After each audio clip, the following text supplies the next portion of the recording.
আসসালামু আলাইকুম রহমতুল্লাহি বরকাতু। সম্মানিত ভিউয়ার্স, আশা করি সকল আল্লাহর মেহেরবানিতে ভালো আছেন। তো আলহামদুলিল্লাহ, আপনাদের দোয়ায় আমিও ভালো আছি। সম্মানিত ভিউয়ার্স, আজকে আমি আলোচনা করব একটা বশীকরণ তাবিজ নিয়ে। যে বশীকরণ তাবিজটার মাধ্যমে যে কোনো ছেলেকে বা যে কোনো মেয়েকে মাত্র 3 দিনের মধ্যে বশীভূত করতে পারবেন, আপনার বাধ্যগত করতে পারবেন। আপনি যা বলবেন তাই শুনবে। তো মনে করেন যে আপনার স্ত্রী আপনার বাসা থেকে চলে গেছে, আপনার কথা শুনে না, বা আপনার স্বামী আপনাকে ছেড়ে চলে গেছে, আপনাকে খরচ দেয় না, টাকা পয়সা দেয় না, সন্তানাদি দেখে না, বা আপনি একজনকে পছন্দ করেন, ভালোবাসেন, তাকে আবার পুনরায় সে ঝগড়া বিদ্যা আপনার কাছ থেকে চলে গেছে, তাকে পুনরায় ফিরিয়ে আনতে চান, বা দেখা গেছে যে এলাকার ভিতরে সব থেকে সুন্দরী একজন নারী আছে, তাকে আপনি ভোগ করতে চান, তার সাথে আপনি সেক্স করতে চান, মিলন করতে চান, এরকম ইচ্ছা জাগ্রত হতেই পারে। বা এমন কোন ছেলে আছে যাকে আপনি বশীভূত করতে চান, যাকে ভালোবাসেন, তো সেই ক্ষেত্রে এই বিদ্যাটা আপনি প্রয়োগ করতে পারেন। অনেকগুলা কথা বললাম, হইতে পারে খারাপ লাগতে পারে, তবে যাই হোক, খারাপ লাগলে আমি ক্ষমা প্রার্থী। তবে বিষয় হলো যে এই প্রত্যেকটা ক্ষেত্রে আপনি এই বিদ্যাটাকে কাজে লাগাতে পারবেন।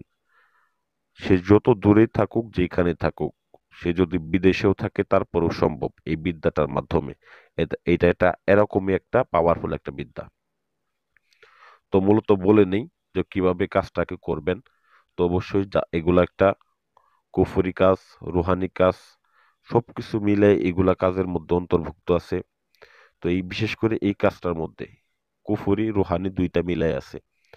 তো বিশেষ করে যেখানে কুফরি আছে সেখানে রুহানি থাকতে পারে না, সেখানে ইসলামিক কোনো কিছু থাকবে না। তো মূলত এখানে সম্পূর্ণটাই কুফরি হয়ে গেছে এই কাজটা। তো এটা একটা কুফরি কাজ।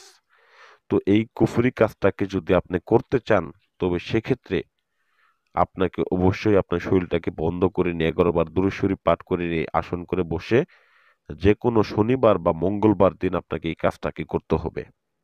যদি আপনি এই কাজটাকে করতে চান, তবে সেই ক্ষেত্রে যে ব্যক্তিকে আপনি বশীভূত করবেন ওই ব্যক্তির নামটাকে আপনাকে জানতে হবে। ওই ব্যক্তি মেয়ে হলে ওই ব্যক্তির মায়ের নামটা জানতে হবে।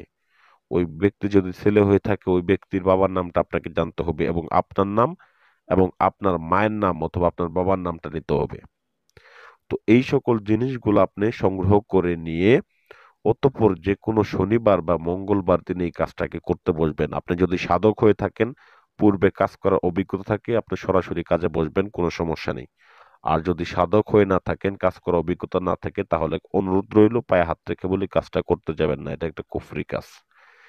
তো মূলত এই কাজটাকে করার জন্য আপনি প্রথমত দুইটা তাবিজের ভিতরে, দুইটা কাগজের উপরে আপনি দুইটা নকশা আপনি অঙ্কন করে নেবেন গুচনা দিয়ে। দেখেন এইখানে গুচনা আপনারা হয়তো অনেকদিন দেখেন না, স্ক্রিনের ভিতরে গুচনা দেখা যাইতেছে হলুদ হলুদ, এইটা হচ্ছে গুচনা। এই গুচনা দ্বারা কালি বানিয়ে নিয়ে অতঃপর আপনি দুইটা নকশা অঙ্কন করবেন।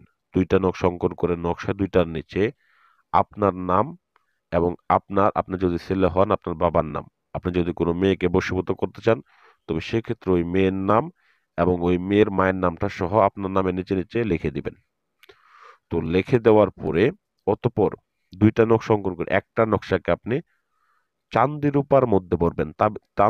চান্দি রূপা দিয়ে আপনি প্রথমত একটা তাবিজ বানিয়ে নেবেন চান্দি রূপা। তো সেই চান্দি রূপা দিয়ে তাবিজ বানিয়ে নিয়ে সেই তাবিজের ভিতরে একটা তাবিজ ভরবেন। ওই তাবিজটাকে আপনার ডান হাতের ভিতরে আপনি বেঁধে রাখবেন, 1 নাম্বার। আর দ্বিতীয়ত যে তাবিজটা থাকবে, সেই দ্বিতীয়ত তাবিজটাকে আপনি নিয়ে নদীর ভিতরে আপনি একদম ঠিক মাঝখানে ঢেল দিয়ে চলে আসবেন। ঢেল দিবেন, সরাসরি ভাবে আপনি ঢেল দিবেন, কোনো কিছুর মধ্যে রাখতে হবে না, ঢেল দিবেন। ঢেল দিয়ে আপনি পুনরায় ঘুরে ফিরে আপনি চলে আসবেন।